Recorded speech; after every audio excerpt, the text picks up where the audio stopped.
था कि मैं वो प्लेयर हूँ सर, जिसको गेम भले ना मालूम हो, लेकिन अगर मैदान में उतरा ना तो खलबली मचाऊंगा और जीत के जाऊंगा। और भाई थलपति विजय ने वो काम कर दिया है, सिंगल हैंडेडली स्वीप आउट कर दिया है बाकी दो सबसे बड़ी पार्टीज को भाई, तमिलनाडु की।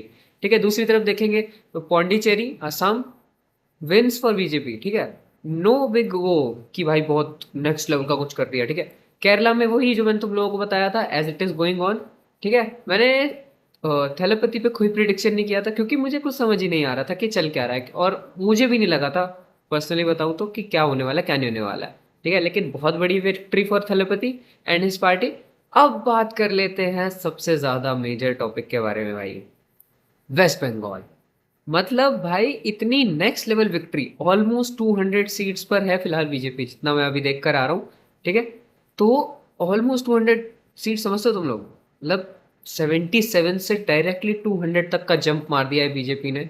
और इतना गंदा वो किया है ना कि टीएमसी को इतना गंदा हरा है कि भाई सोचा ही नहीं था किसी ने भी। मतलब अब से 4 से 5 महीने पहले कोई सोच भी नहीं रहा था इस बारे में। मैं थोड़ा सा रिसर्च कर रहा था, मैंने तुम लोगों को बताना स्टार्ट किया था शायद से फेब में, मैंने फर्स्ट वीडियो डाली थी कि बीजेपी पूरी जान लगाने वाली है। उस टाइम पे किसी को नहीं पता था, सिर्फ मैं पैटर्न्स देख रहा था और मैंने बोला था कि बीजेपी पूरी जान लगाएगी। उसके 1-2 महीने बाद मैंने बोला था बीजेपी ने जान लगानी शुरू कर दी है। एंड कुछ टाइम बाद उसके मैंने बोल दिया था कि अब हो गया है 50-50, कहीं पे भी कुछ भी हो सकता है। रीसेंट वीडियो तो मैं तुम्हें क्लियर बोल दिया था कि हाँ बीजेपी जीत सकती है और ममता बनर्जी भी कहीं से भी गेम पलट सकती है, क्योंकि मुझे पता था, एक्सपीरियंस की बात है। और ममता बनर्जी का उस स्टेट में एक्सपीरियंस बहुत ज़्यादा है, और उनके एक्सपीरियंस की बदौलत ही ये जो ममता बनर्जी का जो एक्सपीरियंस है उसके थ्रू ही ये जो 100 के करीब सीटें आई हैं ये मिली हैं उन्हें। ठीक है, अब बात कर लेते हैं बंगाल में आने वाले चेंजेस के लिए। सबसे पहले तो इन्फिल्ट्रेशन वालों के एल लगने वाले हैं।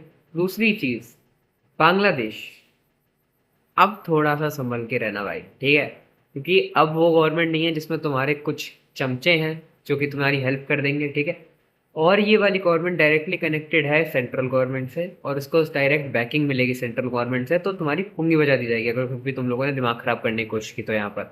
एंड वो जो लोग कह रहे थे कि अब से 10-15 साल में वेस्ट बंगाल जो है बंगाल का पार्ट होगा, कुछ नहीं होगा, कुछ नहीं मिलेगा। एंड अब बात करते हैं कि वेस्ट बंगाल में ये जो जीत मिली है इसका एक्चुअल रीज़न क्या है। तो इसका एक्चुअल रीज़न ना तो मोदी जी हैं, ना अमित शाह जी हैं, ना योगी जी जो आए थे बीच में थोड़े टाइम के लिए वो हैं। तीनों में से कोई नहीं। अब तुम लोग बोलोगे अब मजाक करेगा, अब राहुल गांधी का नाम ले, नहीं, इन सब में से कोई भी नहीं है। रियल रीज़न तो